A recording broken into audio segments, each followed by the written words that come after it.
Hello friends, welcome back to my channel. तो आज हम देखने वाले हैं कि रे डायग्राम्स कैसे बनाते हैं और कॉनकेव मिरर के रे डायग्राम्स को हम आज स्टडी करेंगे। सबसे पहले हम कुछ रूल्स देख लेते हैं जो रे डायग्राम्स बनाने में हमें मदद करेगा। पहला, जो भी रेज पैरेलल होती है प्रिंसिपल एक्सिस के, वो मीट करती है फोकस पे आफ्टर रिफ्लेक्शन। सेकेंड, जो रेस एफ से पास करती है वो पैरेलल होगी हमेशा प्रिंसिपल एक्सिस के।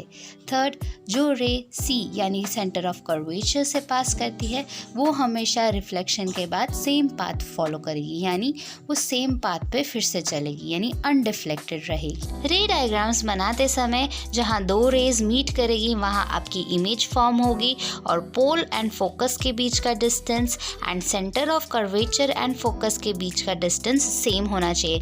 यानी अगर P और F के बीच में आप 2 सेंटीमीटर का डिस्टेंस ले रहे हो तो C एंड F के बीच में भी 2 सेंटीमीटर का लेना। इससे आपके रे डायग्राम्स एकदम सुंदर और परफेक्ट बनेंगे। तो यहाँ टोटल 6 केसेस पढ़ने वाले हैं कॉनकेव मिरर में। पहला केस है when object is kept at infinity, यानी जब रेज इन्फिनिटी से आ रही है, यानी बहुत दूर से आ रही है, तब कैसे बनेगी। तो यहाँ मैं 4 लाइन्स का इस्तेमाल कर रही हूँ। एक C जैसा स्ट्रक्चर बना दिया है, ये है मेरा कॉनकेव मिरर, और उसके बीच से हम स्केल की मदद से बनाएंगे principal axis. Principal axis mirror को काटेगी जिस पॉइंट पे, उस पॉइंट को हम नाम दे देंगे P, यानी कि पोल।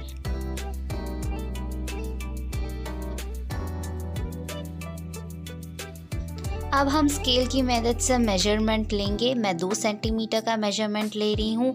फोकस एंड पोल के बीच में भी 2 सेंटीमीटर का मार्क लिया है और कर्वेचर और फोकस के बीच में भी 2 सेंटीमीटर का डिस्टेंस लिया है। अब हम ऑब्जेक्ट बनाएंगे। ऑब्जेक्ट को हम नाम दे देंगे A एंड B। ये ऑब्जेक्ट कहाँ पे है फ्रेंड्स? ये ऑब्जेक्ट है इन्फिनिटी पे। इन्फिनिटी से हमेशा कैसी रेज आती है? Parallel to the principal axis. ये आपको याद रखना है। तो हम 2 रेज बनाएंगे। रे डायग्राम में कोई भी इमेज जहाँ बनाने के लिए 2 रे जहाँ मिलेगी वहीं इमेज बनेगी। पहली रे पैरेलल होगी, कहाँ से पास करेगी रिफ्लेक्शन के बाद? फोकस से। ये हमारा रूल नंबर 1 था। तो ये देखिए, अब आप रेस की एरोज बना दीजिए डायरेक्शन की। उसी तरीके से एक और रे हम बनाएंगे parallel to principal axis. Reflection के बाद कहाँ से पास करेगी? ऑफ कोर्स फोकस से पास करेगी, और फोकस पे पास करेगी, यानी हमारी इमेज कहाँ बन रही है? जब ऑब्जेक्ट इन्फिनिटी पे है हमारी इमेज बनेगी at F. So we can say that when object is at infinity, image will formed at F. और इमेज कैसी होगी? पॉइंट साइज होगी, ठीक है, बहुत छोटी बनी है। और इमेज का नेचर कैसा होगा? Real and inverted. इजी था ना? कितना आसान है रे डायग्राम्स बनाना, और बहुत ही स्कोरिंग टॉपिक। सेकेंड केस देख लेते हैं। तो C एंड F के बीच का डिस्टेंस भी मैंने इस बार 2 सेंटीमीटर लिया है और F एंड P का भी 2 सेंटीमीटर। इस बार हमने कहाँ ऑब्जेक्ट रखा है? बियॉन्ड C, यानी C के आगे। तो मैंने ऑब्जेक्ट बना दिया है, नाम दे देंगे इसे हम A, B, और फिर से बनाएंगे first ray parallel to principal axis. तो ये देखिए रे बना दी है मैंने। अब इसे कहाँ से पास करेंगे? यस, फोकस से पास करेंगे। आप मेरे साथ बनाते जाइए दोस्तों, आपको ये आसान लगेगा। और फिर बना देंगे रे डायग्राम्स की जो रेज है उसकी डायरेक्शन। सेकेंड रे ऑलवेज आपको कहाँ से पास करनी है? फोकस से। और ये हमारा रूल नंबर 2 था कि जो रे फोकस से पास करेगी वो रिफ्लेक्शन के बाद क्या हो जाएगी? यस, पैरेलल हो जाएगी।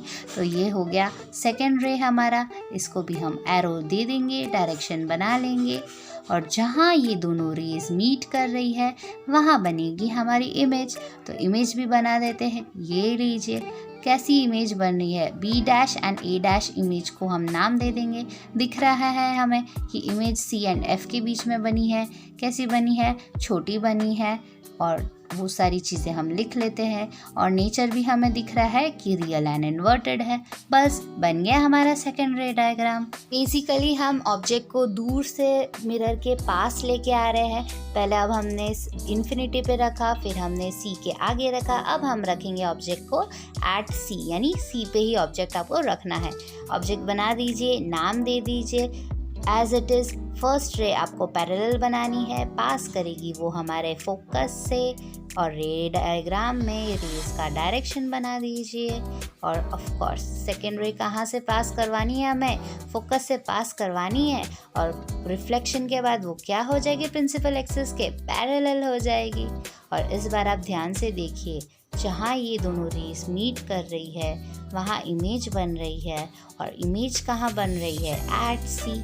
और साइज देख लीजिए इमेज का क्या है, सेम है। यानी जब आप ऑब्जेक्ट को सी पे रखेंगे तो इमेज भी बनेगी सी पे, वो भी सेम साइज की। तो लिख लेते हैं, image is formed at C, same size की बनी है एंड उसका नेचर क्या है, रियल एंड इन्वर्टेड। हो गया। ये बहुत स्पेशल केस है, ये पसंद है टीचर्स को। फिल इन द ब्लैंक्स में भी आपको पूछ सकते हैं। फोर्थ केस पे हम पहुंचते हैं। अब हमारा ऑब्जेक्ट सी एंड एफ के बीच में आ गया है। ऑब्जेक्ट बना दीजिए, ए एंड बी नाम दे दीजिए।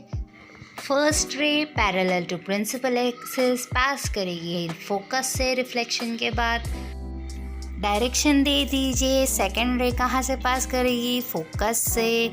रिफ्लेक्शन के बाद क्या हो जाएगी, पैरेलल टू प्रिंसिपल एक्सिस। फिर से बना दीजिए और दे दीजिए डायरेक्शंस एरो की मदद से। तो यहाँ जहाँ दो रेज मीट कर रही हैं, इमेज बना दीजिए। इमेज को क्या नाम देंगे, बी डैश, ए डैश। और आपको दिख रहा है इमेज कहाँ बनी है, बियॉन्ड सी।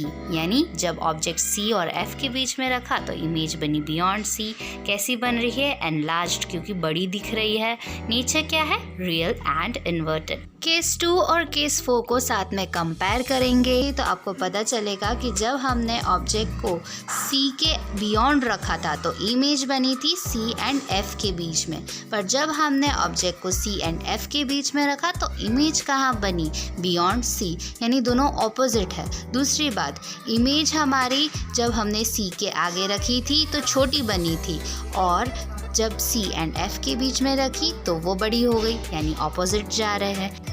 बस नेचर ऑफ द इमेज जो है चेंज नहीं हुआ। तो जैसे हम ऑब्जेक्ट को मिरर के पास ला रहे हैं, इमेज कैसी हो रही है, एनलार्ज, यानी बड़ी हो रही है। ये 4 केसेस है, अच्छे से देख लीजिए, याद कर लीजिए। अब हम और 2 केसेस आगे पढ़ेंगे। तो अभी जो 5th केस है उस पर हम ऑब्जेक्ट को रखेंगे एट एफ। ये डायग्राम थोड़ा सा डिफरेंट बनेगा, इसमें सेकेंड रे हम थोड़ी अलग बनाने वाले हैं। तो फर्स्ट रे तो जैसे हम बनाते थे ना, पैरेलल और पासिंग थ्रू द फोकस, वैसी ही आपको बनानी है। जिस सेकेंड रे बनाते समय आपको ध्यान रखना है, इस केस में सेकेंड रे हम सेंटर ऑफ कर्वेचर यानी सी से पास करेंगे। और याद करिए हमारा थर्ड रूल क्या था, जो रे सी से पास करती है सेंटर ऑफ कर्वेचर से, दैट गोज़ अनडिफ्लेक्टेड, यानी सेम पाथ फिर से फॉलो करेगी। तो ये देखिए, एक ही इस तरीके से आपको ड्रॉ करनी है और एरो की डायरेक्शन भी हम ड्रॉ कर देंगे, क्योंकि ये पाथ क्या कर रही है, रिट्रेस कर रही है। अब हम डॉटेड लाइन से इन्हीं लाइंस को एक्सटेंड करेंगे और आप नोटिस कर सकते हैं जो लाइंस हमने बनाई हैं वो कैसी है, parallel lines. And parallel lines meet कहाँ करती है, एट इन्फिनिटी। तो इमेज कहाँ फॉर्म करेगी, of course at infinity. Image का साइज कैसा होगा, हाईली मैग्नीफाइड या हाईली एनलार्ज, क्योंकि बहुत बड़ी इमेज बनने वाली है। और नेचर कैसा होगा, रियल एंड इन्वर्टेड। अभी तक के सारे रे डायग्राम्स में नेचर रियल एंड इन्वर्टेड बना है। 6th केस थोड़ा स्पेशल है क्योंकि पहली बार हमारी इमेज वर्चुअल एंड इरेक्ट बनने वाली है कॉनकेव मिरर में। तो यहाँ ऑब्जेक्ट है फोकस और पोल के बीच में, नाम दे दीजिए A and B. First ray तो उसी तरीके से हम बनाएंगे, parallel to principal axis and passing through focus. इस बार हम जो रे है रिफ्लेक्टेड वाली उसको पीछे की तरफ एक्सटेंड करेंगे डॉटेड लाइन से, कुछ इस तरीके से डायरेक्शन बना दीजिए। दूसरी रे हम पास करेंगे सेंटर ऑफ कर्वेचर यानी सी से, जैसे 5th केस में किया था ना, जस्ट उसी तरीके से। बस डिफरेंस ये है कि जो सेकेंड रे को भी हम पीछे की तरफ डॉटेड लाइन से एक्सटेंड कर देंगे, कुछ इस तरीके से डायरेक्शन बना दीजिए। और आप देख सकते हैं इस बार इमेज बन रही है बिहाइंड द मिरर, क्योंकि दोनों रेज मिरर के पीछे भी मिल रही है। तो इमेज की पोजीशन क्या है बिहाइंड द मिरर, और इमेज कैसी है एनलार्ज्ड या फिर मैग्नीफाइड है, क्योंकि दिख रहा है साइज आपको ऑब्जेक्ट से कितनी बड़ी है इमेज की।